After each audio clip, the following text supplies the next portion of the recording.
تو قرآن کریم نے ساری دعائیں جو تلقین فرمائی ہیں یا جن کا ذکر فرمایا ہے وہ ہمیں یہ سبق دینے کے لیے کہ تم اگر واقعی اللہ کے بندے بننا چاہتے ہو تو تمہارا کام یہ ہونا چاہیے کہ جو تمہیں کوئی تکلیف ہو، تمہیں کوئی پریشانی ہو، تمہیں کوئی حاجت ہو، تو سب سے پہلے یہ کام کرو کہ اللہ سے مانگو.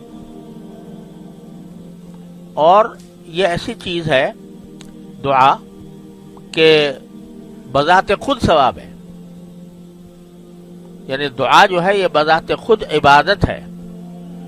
چاہے آدمی وہ مانگ رہا ہو اپنے کسی دنیاوی مقصد کے لیے کہ اللہ مجھے روزگار دے دے، یا اللہ مجھے میری صحت دے دے، یہ اگرچہ وہ اپنے دنیاوی مقصد کے لیے مانگ رہا ہے لیکن یہ صرف دعا بذات خود عبادت ہے، اللہ تبارک و تعالی کی اطاعت میں داخل ہے اور موجب اجر و ثواب ہے. تو یہ جو کہا جاتا ہے نا کوئی دعا ایسی نہیں ہے جو قبول نہ ہو، اس کے معنی یہ ہے کہ دعا کا نقد فائدہ تو اسی وقت حاصل ہو جاتا ہے. کیا فائدہ؟ کہ وہ دعا عبادت قرار دے دی گئی، اجر و ثواب اس کا فوراً لکھ دیا گیا کہ یہ بندے نے اللہ تعالی سے مانگا ہے. تو نقد فائدہ.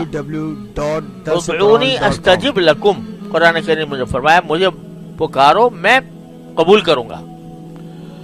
تو قبول کرنے کے کا ایک مطلب تو فوراً بلا تاخیر اسی لمحے حاصل ہو جاتا ہے، اللہ تعالیٰ کے ہاں وہ ایک نیکی لکھی گئی. اس کے بعد جو چیز مانگ رہے ہو وہ اللہ تبارک و تعالیٰ اپنے حکمت کے مطابق اگر تمہارے لیے مناسب ہوگی تو دے دیں گے، اپنے حکمت کے مطابق جب مناسب ہوگی اس وقت دیں گے. تم تو جلد بازی کر رہے ہو، جلدی مچا رہے ہو کہ جلدی سے جلدی مجھے مل جائے، لیکن اللہ جل جلالہ کی اپنی مشیت اور حکمت کے تحت جب تمہارے لیے مناسب ہوگی اس وقت دے دی جائے گی. اور اگر وہ تمہارے لیے مناسب ہی نہیں ہے، بجائے اس کے کہ تمہیں اس سے فائدہ پہنچے نقصان پہنچنے والا ہے، مانگ رہے ہو بے وقوفی میں، نادانی میں، جیسے بچہ کچھ چاقو مانگ رہا ہے کہ میں اس سے کھیلوں گا، لیکن باپ جانتا ہے کہ بھئی اس کو اگر میں نے دے دیا تو یہ کہیں اپنے آپ کو زخمی نہ کر لے. تو اللہ جل جلالہ بہت سی چیزیں جو ہم مانگتے ہیں تو وہ ان کی علم میں ہوتا ہے کہ یہ اس شخص کے لیے مناسب نہیں، تو نہیں دیتے، اس سے اچھی چیز دے دے. تو یہ ایسی چیز ہے دعا. سوشل میڈیا پر سب سے قدیم اور سب سے ریلائبل برانڈ درسقرآن.com